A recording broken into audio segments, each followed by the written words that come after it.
இந்து முன்னணி கூட்டம் கூட்டப்படுகிறது. திராவிட இயக்கம் தோன்றியதிலிருந்து யாரும் அதில் போய் கலந்துக்கிறது இல்லை. அந்த நிகழ்ச்சிகளில் நமக்கு சம்பந்தமும் இல்லை. நேற்றைய தினம் அதில் போய் 4 மதுரை பயில்வான்கள் 4 பேரும் போய் ஏரியாவில் உட்காந்து, நான் தெரியாமல் கேட்குறேன், முருகரை நீங்கள் எங்களுக்கு அறிமுகப்படுத்துறீங்களா? தந்தை பெரியாரை அவமானப்படுத்தி பேசுகிறார்கள், பேரறிஞர் அண்ணாவை அசிங்கப்படுத்தி பேசுகிறார்கள்னு சொல்கிற இடத்துல நான் முதல்ல பார்க்கல, நான் அப்புறமா தான் அதை டிஸ்பிளே பண்ணது தெரியும். அறிவாளி இப்போ தான் தெரிஞ்சுக்கிட்டல, டிஸ்பிளே பண்ணதை போட்டு காமிச்சாச்சு. இல்லை வெளியே போக வேண்டியது தானே. அப்புறம் கூட்டணியில் இருக்கணும்னு அவசியம் இல்லை உனக்கு. ஆனால் திராவிட முன்னேற்ற கழகம் இன்னும் ஃபோர்ஸ் அதில் இறங்கணும். ஆகவே இவர்கள் அடிமை ஆகிட்டாங்க, விடுங்க. இந்த கொத்தடிமை வாழ்வு ஸ்டார்ட் ஆகிடுச்சு. பெரியாரை தெரியாது சார் அவங்களுக்கு. தந்தை பெரியாரையும் பேரறிஞர் அண்ணாவையும் பற்றி எடப்பாடி பழனிசாமிகிட்ட போய் கேட்டால் என்ன தெரியும்? கடவுளை தனியாக, மதத்தை தனியாக, கொள்கையை தனியாக பார்த்தவர்கள் தான் தமிழக மக்கள். மறைக்கிறார் பழனிசாமி. ஐடிவிக்கு போய் சொல்லுமா? நீ சொல்ல மாட்டியா? உனக்கும் பெரியாருக்கும் சம்மந்தம் இல்லை, உனக்கும் அண்ணாவுக்கும் சம்மந்தம் இல்லை. இப்போ உங்களுக்கு சம்மந்தம் பூரா எங்கள் ஆர்எஸ்எஸ் தான் சம்பந்தம். அநியாயம் சார், அக்கிரமம் நடக்குது நாட்டில். அண்ணாமலை அவர்களுக்கு அன்போடு சொல்லிக் கொள்வேன், இந்த மண்ணில் கடவுள் பெயரை சொல்லி ஏமாற்ற முடியாது, மதத்தின் பெயரை சொல்லி வாக்குகள் வாங்க முடியாது. முருகர் பெயரால் அரசியல் செய்ய வேண்டாம். முருகர் உங்களுக்கு தக்க பாடம் புகட்டுவார், தோல்வியை தான் முருகர் கொடுப்பார். இந்து முன்னணி கூட்டம் கூட்டப்படுகிறது. திராவிட இயக்கம் தோன்றியதிலிருந்து இதுவரை நாம் கண்ட தலைவர்கள், தந்தை பெரியார் அதற்கு எதிர்ப்பாக இருந்தார், பேரறிஞர் அண்ணா அந்த கொள்கைகளுக்கு எதிர்ப்பாக இருந்தார், புரட்சித் தலைவர் எம்ஜிஆர், அம்மான்னு யாரும் அதில் போய் கலந்துக்கிறது இல்லை. அந்த நிகழ்ச்சிகளில் நமக்கு சம்பந்தமும் இல்லை. இது திராவிடன் ஐடியாலஜியில் நம்ம ஊறி வந்த நம்ம கடைபிடித்த விவகாரம். நேற்றைய தினம் அதில் போய் 4 மதுரை பயில்வான்கள் 4 பேரும் போய் ஏரியாவில் உட்காந்து, அங்கே அந்த முருகர் விழா அப்படின்னா, நான் தெரியாமல் கேட்குறேன், முருகரை நீங்கள் எங்களுக்கு அறிமுகப்படுத்துறீங்களா? கோடான கோடி மக்கள் தங்களை வருத்தி கொண்டு வழியெல்லாம் நடந்து பழனிக்கு தைப்பூசம் போகிறத பார்க்குறோம். சூரசம்ஹாரம்னு சொல்லி திருச்செந்தூரில் கோடான கோடி மக்கள் கூடுறத பார்க்குறோம். தமிழ் கடவுள் என்றும் மக்கள் வணங்குகிறார்கள். அதை வணங்க வேணான்னு தடுத்ததில்லை. அதில் பிரச்சனைகளை தந்தை பெரியார் சொன்னார். ஒரு காலத்தில் சட்டை இல்லாமல் உடம்போட தவலை சுற்றிக்கிட்டு போன காலங்கள் உண்டு. உயர்ந்தோர் தாழ்ந்தோர் தீண்டப்படாதவோர் என்கின்ற நிலைமையெல்லாம் ஏற்பட்ட பொழுது தானே தந்தை பெரியார் குரல் கொடுத்தார்கள். பேரறிஞர் அண்ணாவும் அதற்கு பின்னால் அதை நிறைவேற்ற துடித்தார், ஆட்சி கட்டிலில் அமர்த்தினார்.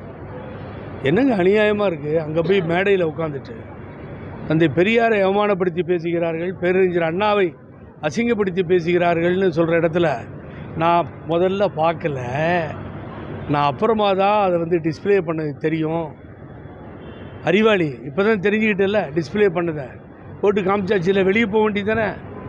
அப்புறம் கூட்டணியில் இருக்கணும்னு அவசியம் இல்லை உனக்கு. நாம் கொண்ட தலைவர்கள், கண்ட தலைவர்கள், நாம் போற்றி புகழ்பாடி வணங்கக்கூடிய தலைவர்கள்.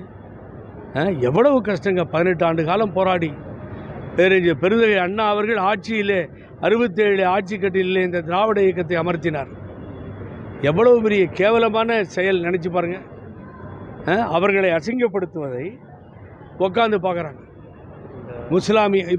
இஸ்லாமியர்களும் கிறிஸ்தவர்களும் பணம் வாங்கிக்கிட்டு மதம் மாறிட்டாங்கன்றத எப்பயோ திரு ராமகோபாலன் பேசுனத நேற்றைய தினம் அங்கே டிஸ்பிளே பண்ண வேண்டிய அவசியம் என்ன வந்துச்சு? அது கோர்ட்டில் உறுதிமொழி கொடுத்து இது முருகருக்காக எடுக்கப்பட்ட மாநாடுன்னு சொன்னால், நான் இப்போ தெரியாமல் கேட்குறேன். இப்படி வச்சுக்குவோம். இப்போது முருகன் கடவுளுக்குன்னு ஒரு மாநாட்டை நீங்கள் கூட்டினீங்க, எங்களுக்கெல்லாம் தெரியாத கடவுளை அறிமுகப்படுத்திட்டீங்க, ரைட்டு. நாளைக்கு தோத்துட்டீங்க 2026லன்னா முருகர் கொடுத்த பனிஷ்மெண்ட்டால் தான் நீங்கள் தோத்துட்டீங்க, முருகர் தண்டிச்சிட்டார், முருகர் உங்களை ஏற்றுக்கலைன்னு சொன்னால் ஒத்துக்குவீங்களா நீங்கள்?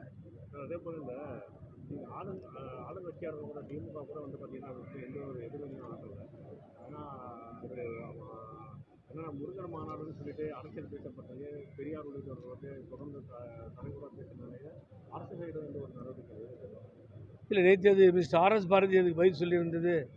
அது இவங்க நடுவில் பூந்து சம்மந்தம் இல்லாமல் உங்களை பேசணுங்களுக்கு பதில் சொல்லுன்னா, இவங்க திமுகவுக்கும் ஆர்எஸ் பாரதிக்கும் ஏதோ ஒரு ஐடிவிங் மூலியமாக பதில் சொல்லிட்டு இருக்காங்க. நீங்கள் பார்த்தீங்களோ தெரியாது. ஆனால் திராவிட முன்னேற்ற கழகம் இன்னும் ஃபோர்ஸ் அதில் இறங்கணும். ஆகவே இவர்கள் அடிமை ஆகிட்டாங்க, விடுங்க. அவங்க நான் ஓப்பனாக சொல்கிறேன், இப்போ திமுகவை குறை சொல்லலாம், இப்போ ஏடிஎம்கேக்கார நான் இல்லை சொல்லிகிட்டு இருக்கேன். இந்த கொத்தடிமை வாழ்வு ஸ்டார்ட் ஆகிடுச்சு. இனிமேல் பெரியார் தந்தை பெரியாரை, ஏன்னா பெரியாரை தெரியாது சார் அவங்களுக்கு. தந்தை பெரியாரையும் பேரறிஞர் அண்ணாவையும் பற்றி எடப்பாடி பழனிசாமிகிட்ட போய் கேட்டால் என்ன தெரியும்? எனக்கு தெரியவே தெரியாது. இதுதான் அங்கே நடக்கிற உண்மை. ஆகவே அதை நம்ம போய் இவர்கிட்ட போய் கேட்டுக்கிட்டு பிரயோஜனம் இல்லை. ஆகவே வர தேர்தல் 2026 தமிழக மக்கள் நிச்சயமாக பாடம் புகட்டுவார். நான் சொல்கிறேன், பழனிசாமிக்கும் இந்த இவங்களுக்கெல்லாம் சொல்லிக் கொடுக்குறேன். என்ன தெரியுங்களா, 60 வருடங்கள் நிறைவு பெற இருக்கிறது. திராவிட இயக்கங்கள் மாறி மாறி ஆளுகிறது. தந்தை பெரியாரும் பேரறிஞர் அண்ணாவும் ஊற்றுவித்த அந்த கொள்கையிலே நாங்கள் உறுதியாக இருக்கிறோம். தந்தை புரட்சித் தலைவர் எம்ஜிஆரும் அம்மாவும் அப்படித்தான் வழி நடத்தினார்கள். இதுதான் நடந்துட்டு போயிட்டுருக்கு. ஆனால் நான் என்ன சொல்கிறேன், நீங்கள் அவங்கள்ட்ட அடிமையாக போங்க, நீங்கள் போய் ஒட்டிக்கோங்க, அவங்க சொல்கிறத கேளுங்க, கூட்டணியில் சேருங்க, இல்லைன்னா நீங்கள் அரசியல் பண்ண முடியாதுன்னு எனக்கு தெரியும். ஆனால் நாம் கண்ட தலைவர்களை கேவலமாக பேசுகிறத வேடிக்கை பார்க்குறதுங்கிறது எந்த விதத்தில் சார் நியாயம்? நீங்கள் சொல்லுங்க பார்ப்போம். பண்டாரங்கள் மாளிகையில் பகுத்தறிவுக்கு என்ன வேலை? சொல்லுங்கள், பண்டாரங்கள் மாளிகையில் பகுத்தறிவுக்கு என்ன வேலை? அதே போல் நம்மளோட எம்ஜிஆர் நம்ம விஜய் வந்து தன்னோட கொள்கை தலைவராக ஏற்றுக்கிறாரு பெரியார். தற்போது அவங்க சைடு எந்த ஒரு நிச்சயமாக தந்தை பெரியாரையும் பேரறிஞர் அண்ணா அவர்களையும் விட்டு கொடுத்து இந்த அரசியலை செய்யவே முடியாது. அவர் பேசணும். விஜய் அவர்களும் இதற்கு எதிர்ப்பு தெரிவிக்க வேண்டும். இந்த நீங்கள் எல்லா கட்சிகளும் பிரிந்தது. திராவிட முன்னேற்ற கழகம், அண்ணன் வைகோ அவர்கள் தனியாக பிரிந்து அவருடைய கட்சியை நடத்தினார். விஜயகாந்த் அவர்கள் கேப்டன் கட்சியை நடத்தினார். எல்லோருமே தலைவர்களாக தந்தை பெரியாரையும் பேரறிஞர் அண்ணாவையும் அனைத்து இந்திய அண்ணா திமுகவும் திமுகவும் ஏற்றுக்கொண்டு தானே சென்று கொண்டிருக்கிறது. எங்கே வேறுபாடு வந்துச்சு சார்? அவங்க அது என்ன முன்னணியோ ஆர்எஸ்எஸோ அவங்க நடத்திட்டோம். அங்கே என்ன சார் உங்களுக்கு வேலை? இப்போ தான் தெரிய வந்ததுன்னு சொன்னால் பின்ன வெளியில் வாங்க. அதை ஊற்றி மொழிவி தந்தை பெரியாரையும் அண்ணாவையும் புரட்சித் தலைவர் எம்ஜிஆரையும் அம்மாவையும் அடமானம் வைத்துவிட்டு அரசியல் நடத்துவது இவர்கள் செய்வார்களே ஆனால் தமிழக மக்கள் கொஞ்சம் கூட ஒப்புக்கொள்ள மாட்டார்கள். போலி திராவிடம் அப்படிங்கிறது அவர் பேசியிருக்கார் ஒரு காலத்தில், அதை போட்டு காமிக்கிறாங்க. இப்போ திராவிட சக்திகள் நம்ம தான் நினைக்கிறோம். போலி திராவிடம்னு சொன்ன பின்னாடி அங்கே என்ன வேலை இந்த மாமன்னர்களுக்கு? அங்கே இந்த மாணவர்களோட தாக்கம் வந்து அரசியல் சட்டமன்ற தேர்தலில் எதிர்த்து தமிழக மக்கள் கூர்ந்து கவனித்து கொண்டிருக்கிறார் சார். நீங்கள் வந்து இந்த 60 வருஷமாக நான் சொன்னேன்ல, காலையில் போவாங்க எங்கள் கோயிலுக்கு, 7-8 மணிக்கு கோயிலில் சாமி கும்பிட்ருவாங்க பக்தர்கள். அன்றைக்கி தேர்தல் இருக்கும், வந்து திராவிட கட்சிகளுக்கு தானே ஓட்டு போட்டாங்க. அப்படி தானே முழுவாக 90%, 100% அப்படி தானே வாக்குகள் வந்தது. கடவுளை தனியாக, மதத்தை தனியாக, கொள்கையை தனியாக பார்த்தவர்கள் தான் தமிழக மக்கள். இங்கே அவங்க எந்த காலத்திலும் இந்த மதம், இனம் இதெல்லாம் அந்த மதத்தை சொல்கிறது, கடவுளை சொல்கிறது, அதற்காக வாக்களித்த மக்கள் நம் மக்கள் அல்ல. இதை நீங்கள் வந்து தேர்தல் காலத்தில் பழனிசாமி சொல்ல முடியுமா? வரட்டும், எல்லா இடத்துக்கும் நாங்களும் போகிறோம். தந்தை பெரியாரையும் பேரறிஞர் அண்ணாவையும் அவமரியாதை செய்ததை நீங்கள் கேட்ட மாதிரி யார் யாரெல்லாம் கேட்கவில்லையோ, வேடிக்கை பார்க்கிறார்களோ மக்கள் மன்றத்துக்கு கொண்டு செல்வோம். பெரியாரும் அண்ணாவும் இல்லாமல் தமிழகம் இல்லை சார். இன்றைக்கி நான் சொல்கிறேன். சொல்லுங்கள் சார். அதுதான் நாங்கள் போட்டு காமிச்சோம். அது இல்லாமல் திராவிடத்திற்கு எதிராக பேசினது வந்து இவர்கள் எல்லாம் திராவிடத்திற்கு உரித்தா பேசினவங்களை தாண்டி சும்மா பேசிட்டு இருக்கிறவங்க தான் இப்போ அதை தான் நாங்கள் போட்டு காமிச்சோம்னு சொல்கிறாங்க. அதாவது போலி திராவிடன் சொன்னது என்ன? இப்போ இருக்கிறவங்க போலி திராவிடம் பேசுகிறாங்க. உடச்சது உண்மை தானே? அதுதான் நாங்கள் போட்டு காரில் கருமேகம் சூழ்ந்து விட்டது தெய்வீக தமிழ்நாட்டை காரில் சூழ்ந்துருச்சான். இந்த முட்டா பசங்க ஒன்று தெரிஞ்சுக்கணும், மேகம் சூழ்ந்தால் தான் அது மழையாக அப்புறம் பொழியும், அப்புறம் நதியாக போகும், ஆறாக போகும்.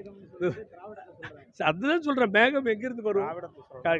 நாத்திகத்தை சொல்கிறது, நாத்திகத்தை திட்டுறது. சார், நீங்கள் கோர்ட்டில் என்ன சொன்னாங்க? அரசியல் இல்லை, முருகர் மாநாடு கோர்ட்டில் சொன்னீங்க. இந்த அடிமைகளை கூட்டு உட்கார வச்சு அரசியல் பேச மாட்டேன்னு சொல்லி சொன்னீங்க. இந்த அடிமைகள் உட்காந்து வேடிக்கை பார்த்துட்டு எழுஞ்சி வந்துடுச்சு. என்ன சார் தந்தை பெரியாரையும் பேரறிஞர் அண்ணாவையும் பேசுகிற பின்னாடி என்ன இருக்குது சார்? புரட்சித் தலைவர் எம்ஜிஆர் இந்த இயக்கத்தை கண்டவுடன் யார் பெயரை சூட்டினார்? பேரறிஞர் அண்ணா அவர்கள் பெயரை சூட்டினார். கொடியில் யார் உருவம் இருக்கிறது? அண்ணா உருவம். கொடியிலேருந்து எடுத்துட்டு அவங்களை யாரை வேணாலும் போட்டுக்கிட்டோம், அமித்ஷாவை போட்டுக்கிட்டோம், மோடிஜியை போட்டுக்கிட்டோம், ஆர்எஸ்எஸ் லீடரை போட்டுக்கிட்டோம், யாரை வேணாலும். அண்ணாவுக்கு வேலை இல்லைங்க. இனிமேல் உங்களிடத்தில் பேரறிஞர் பெருந்தகை அண்ணாவிற்கு வேலையே இல்லை. அது கொடியிலிருந்து எடுத்துருங்க அண்ணா படத்தையும். ஆகவே இது தேவையில்லாத ஒன்று.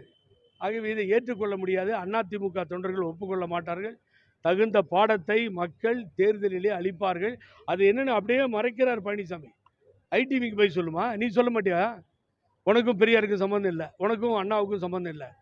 இப்போ உங்களுக்கு சம்பந்தம் பூரா எங்கள் ஆர்எஸ்எஸ் தான் சம்பந்தம். அநியாயம் சார், அக்கிரமம் நடக்குது நாட்டில். ஆகவே மக்கள் பார்த்து கொண்டிருக்கின்றார்கள்.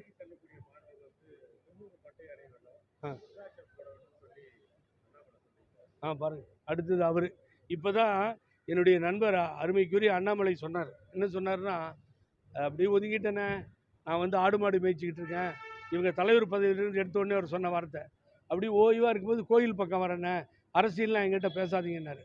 ஒரு தடவை கூப்பிட்டோன்னே அவர் ஏதோ பேசுகிறாரு, நீங்கள் சொன்ன வார்த்தையெல்லாம் அவர் சொல்கிறார். ஆகவே தவறான ஒன்று. அண்ணாமலை அவர்களுக்கு அன்போடு சொல்லிக் கொள்வேன், இந்த மண்ணில் கடவுள் பெயரை சொல்லி ஏமாற்ற முடியாது, மதத்தின் பெயரை சொல்லி வாக்குகள் வாங்க முடியாது. ரெண்டுலேயும் நீங்கள் அதெல்லாம் தோற்றுது. அயோத்தியாவில் கோயில் கட்டணும் போய் எங்கே தோக்கலையா? பிஜேபி தோற்று போச்சே. இதே தான் நடக்க போகுது. ஆகவே முருகர் பெயரால் அரசியல் செய்ய வேண்டாம். முருகர் உங்களுக்கு தக்க பாடம் புகட்டுவார். தோல்வியை தான் முருகர் கொடுப்பார். தந்தை பெரியாருக்கும் பேரறிஞர் அண்ணாவிற்கும் புரட்சித் தலைவர் எம்ஜிஆருக்கும் அம்மாவுக்கும் ஆதரவாக இருப்பார். நீங்கள் ஒன்றும் கவலைப்படாதீங்க. அவரை வணங்குகின்ற மக்கள் எங்களுக்கு ஆதரவாக இருப்பார். முடக்குவாதம், மூலம் உள்ளிட்ட நோய்களுக்கு சிறப்பு சிகிச்சை பெற ஸ்ரீவித்யா சித்தா மற்றும் வர்மா மருத்துவமனை, அரியலூர்.